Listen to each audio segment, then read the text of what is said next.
Hello everyone. आज हम continue करेंगे क्लास 8 चैप्टर 11 अंडरस्टैंडिंग पॉलिनोमियल्स का वर्कशीट 1। इससे पहले वाले पार्ट में हम लोगों ने वर्कशीट 1 का क्वेश्चन नंबर 2 तक सॉल्व कर लिया था। आज हम आगे का पार्ट देखते हैं।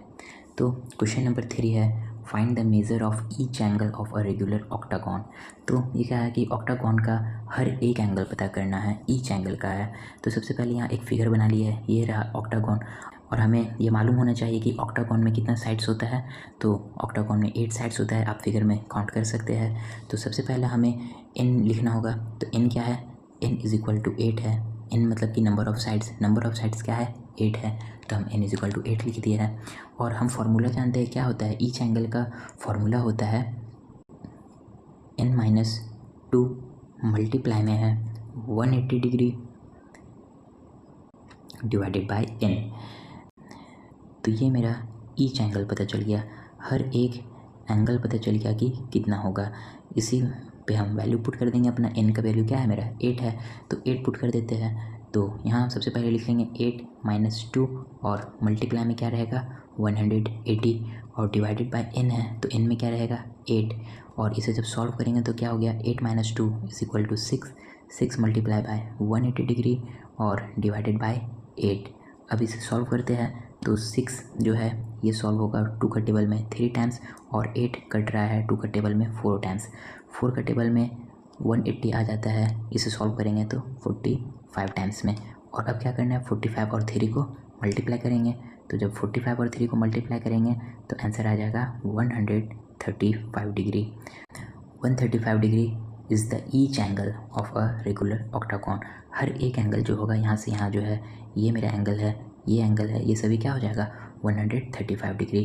और ये हम लोग कैसे पता किया है, इस फॉर्मूले की मदद से हम लोगों ने ये पता कर लिया है, जिसे हम लोगों ने पहले ही पढ़ चुका था। तो बस इसी फॉर्मूले पे पुट करके ही हम पता कर लेंगे कि हर एक एंगल कितना होगा। तो नेक्स्ट क्वेश्चन भी देख लेते हैं। क्वेश्चन 4 है, 4 angles of a pentagon are 100 degree 175 85 and 75 degree, find its fifth angle. तो पेंटागन है, पेंटागन यानी कि 5 साइड्स का फिगर है मेरा दिया हुआ। इस 5 साइड्स का जो फिगर है इसमें 4 साइड एंगल दिया है, ठीक है। 5 साइड्स है तो 5 एंगल रहेगा, तो इसमें 4 एंगल दिया हुआ है, ये देख लीजिए 4 एंगल दिया है। अब हमें 5वां एंगल पता करना है। तो 5वां एंगल किस तरीके से पता करेंगे, तो सबसे पहले क्या होता है, सम ऑफ एंगल्स लिखना है। तो यहाँ लिख लेते हैं, तो यहाँ देखिए हम लिख चुके हैं सम ऑफ एंगल्स ऑफ पेंटागन। तो पेंटागन का सम ऑफ एंगल क्या होता है, अभी पीछे हम लोग पढ़े थे n-2 मल्टीप्लाई बाय 180 डिग्री। इससे हमें पता चल जाएगा कि पेंटागन का पूरा एंगल का सम कितना होता है। और n क्या है, n मेरा 5 है, क्योंकि यहाँ पे पेंटागन के बारे में जिक्र किया है, तो यहाँ 5 लिख देंगे। और सभी एंगल का क्या है सम 100 है, प्लस 125 प्लस 85 प्लस 75 और प्लस x क्यों लिखा है, क्योंकि 5वां एंगल हमें पता करना है जो कि हमको मालूम नहीं है, इसलिए इसे x लिख दिया है। और यहाँ 5 - 2 मल्टीप्लाई में 180 डिग्री।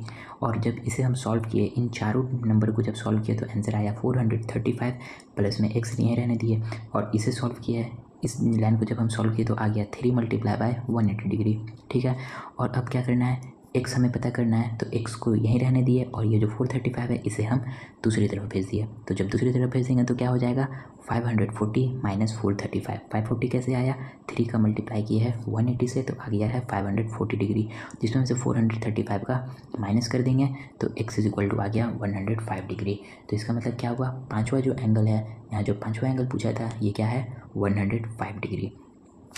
तो ठीक इसी तरह से अगर किसी भी क्वेश्चन में अगर कोई भी एक एंगल अननोन है, नहीं दिया हुआ है, तो इसे हम इस फॉर्मूला पे पुट करके हम पता कर सकते हैं कि बाकी का वैल्यू क्या होगा।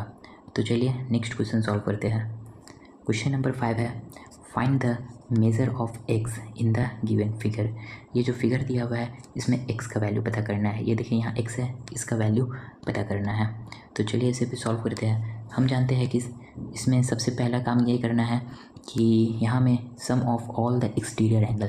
तो एक्सटीरियर एंगल का हम सम क्या पढ़े थे, एक्सटीरियर एंगल का सम होता है 360 डिग्री। क्या होता है 360 डिग्री सम होता है एक्सटीरियर एंगल का। एक्सटीरियर एंगल हम क्यों बोल रहे हैं, क्योंकि यहाँ में देखा जाएगा तो सभी एक्सटीरियर एंगल है।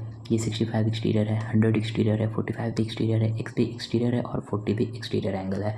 सभी बाहर का एंगल दिया हुआ है, इसलिए हम इस वैल्यू का पुट करेंगे। 360 डिग्री का यूज़ करके हम इसका वैल्यू पता करेंगे। तो चलिए इसे भी हम पहले लिख लेते हैं। तो यहाँ देखिए, sum of exterior angle is equal to 360 degree. इन सभी का एंगल का जब सम करेंगे एक्सटीरियर एंगल का तो क्या 360 डिग्री आना चाहिए। तो अभी हमें एंगल भी लिख लिया है, 100 + 65 + 45 + 40 + x इज इक्वल टू क्या आना चाहिए 360 डिग्री।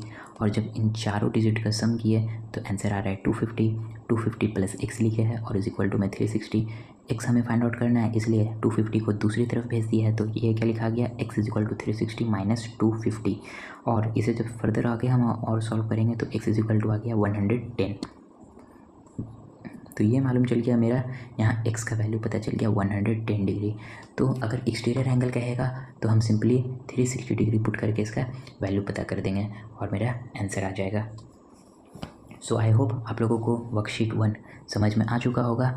अब नेक्स्ट क्लास में हम लोग स्टार्ट करेंगे वर्कशीट 2। So thank you.